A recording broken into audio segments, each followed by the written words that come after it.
రెండు అక్షరాల ట్వీట్‌ను ఆయుధంగా చేసుకుని జనసేన అధినేత పవర్ స్టార్ పవన్ కళ్యాణ్ చెలరేగిపోతున్నారు. గతంలో అప్పుడప్పుడు మాత్రమే ట్విట్టర్‌లో ట్వీట్లు చేసే ఆయన గడిచిన వారంలో వరుసగా ట్వీట్ల మీద ట్వీట్లు చేస్తున్నారు. నిన్నటికి నిన్న మధ్యాహ్నం వేళలో పోలవరం మీద ఏపీ సర్కారు అధికారుల తీరును తీవ్రంగా తప్పుబట్టిన ఆయన రాత్రి అయ్యేసరికి జనవరి 26న విశాఖ ఆర్కే బీచ్‌లో ప్రత్యేక హోదాపై కేంద్రం ఇచ్చిన హామీని నిలబెట్టుకోనందుకు నిరసనగా యువత మెరీనా బీచ్ తరహాలో నిరసన చేసిన పక్షంలో తాను మద్దతిస్తానని చెప్పడం ద్వారా ఒక్కసారి ఆశ్చర్యానికి గురి చేసిన పవన్ గంటల వ్యవధిలోనే మరింత ఘాటుగా ట్వీట్ చేశారు.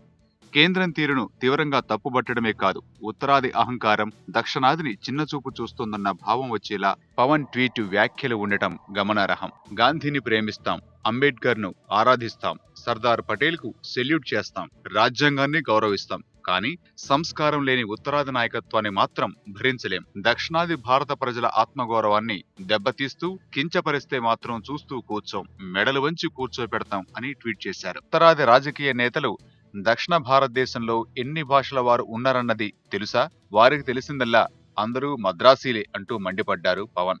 అదే సమయంలో ఏపీ రాజకీయ వర్గాలపైన పవన్ తీవ్రంగా విరుచుకుపడ్డారు. ఆత్మగౌరవం, బాధ్యత లాంటి గుణాలు ఏపీ రాజకీయ నేతలకు లేవన్న ఆయన ఏపీ యువత శాంతియుత నిరసనలతో ఏపీకి ప్రత్యేక హోదా కోసం పోరాడాలని పిలుపునిచ్చారు.